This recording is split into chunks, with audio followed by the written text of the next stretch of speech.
Malitikla. Même profito yoro fe ka ɲiningali kɛ ka cikan lase malien bɛɛ ma n'a bɛ min concerné et kuma mana da bɛɛ b'i ta fan sɔrɔ a la. An ma taa yɔrɔ jan fɔlɔ hakilina juguw bɛ yen ka ban. Ah non ni tile 40 banna nin tɛ kɛ. Ni nin kɛra tan nin tɛ kɛ. N b'a ɲini bɛɛ fɛ n bɛ segin a kan k'a fɔ todunkan na. Politiki mɔgɔ ni sɔrɔsikɛ jɛra ka ko latigɛ i b'a la. Sɔrɔsikɛ i ni politiki mɔgɔw bɛ ni civil jɛra ka ko kɛ i b'a la. Bɛnkan dɔ de kɛra jamana in bɛ marché o kan. Parce que ni ye cɛ o cɛ sɔrɔ k'i b'a fɛ k'i sen don na k'a fereke n bɛ segin a kan tolérance zéro.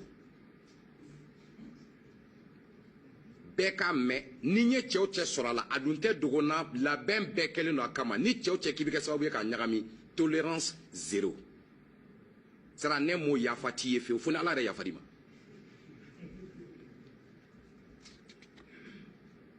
Malitikla. An k'an jija sisan an ka continuer nin baara in fɛ. An ye min daminɛ an b'an jija an b'a laban nɔgɔya kɔnɔ parce que o de bɛna kɛ Mali ka bɔda ye hɛrɛ b'o de kɔfɛ. Anw y'a daminɛ accord cadre kɔnɔ a dira dɔw ma waati min kɔnɔ aw b'o dɔn. O tɛmɛnen kɔfɛ min kan ka kɛ o fana tɛmɛnen kɔfɛ o fana sɛbɛnnen don ka bila an bɛ taga ten Mali ka hɛrɛ de don. Sɔrɔsiw ka sɔrɔ dɔrɔn tɛ aw dɔrɔn tɛ presse dɔrɔn tɛ. Mais n bɛ segin a kan tant que n bɛ yan nin position in na maa o maa kɛra kɛnɛ ma a kɛra so kɔnɔ k'i bɛ ko o ko ta k'a sɛgɛrɛ ka nin processus changer ni y'i sɔrɔ a la tolérance zéro. Mali tɛ ɲagami maa si fɛ n'a tun bɛ ɲagami ne tun bɛ ban k'a di Ala sago sago.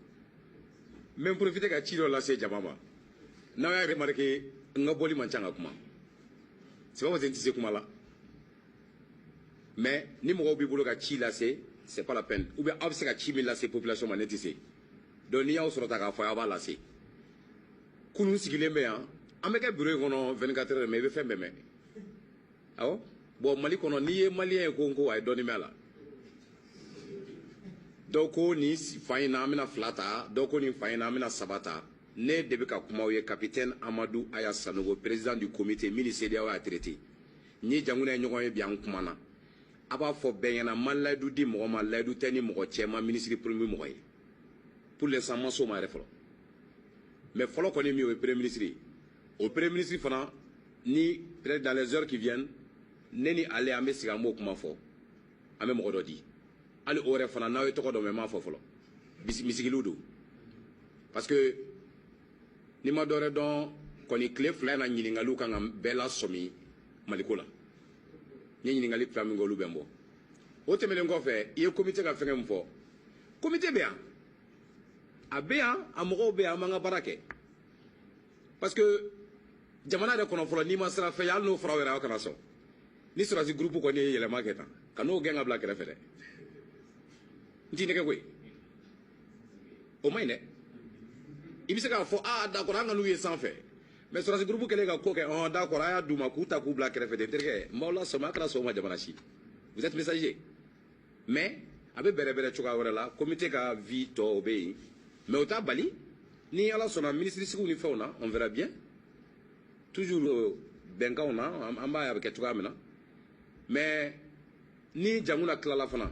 Accord cadre a précisé que à ma foi janguna o, à ma foi assemblée o, à ma foi fo. Ayira la ka fo d'accord les deux parties signataires o on est CEDEAO. On a CEDEAO. On ne veut sigi ka mena wore bla en place même transition conduit. Ça a été très clair. Angana yela mawra do la. C'est-à-dire avec 40 jours assurés, mais ni 40 bana, comité, ani CEDEAO, on va sigi kɛrɛfɛ, ɲɔgɔn fɛ, ka minɛn wɛrɛ yɛlɛma sisan min bɛ taa ni transition ye. Maintenant, capitaine m'a fɔ mɔgɔ si ye k'a bɛ k'o chef ye, n m'a fɔ n tɛ k'a ye, n m'a fɔ karisa don, n m'a fɔ karisa don, o ma se fɔlɔ, o bɛna daminɛ sɔɔni. Kumaw bɛ yɛlɛma joona, mais accord cadre ye min fɔ, a bɛ tile 40 a b'a kɛ sariya kɔnɔna la. Ni tile 40 banna, an bɛ sigi sisan ni CEDEAO ka minɛn bila min bɛ taa ni transition ye n bɛ dan o ma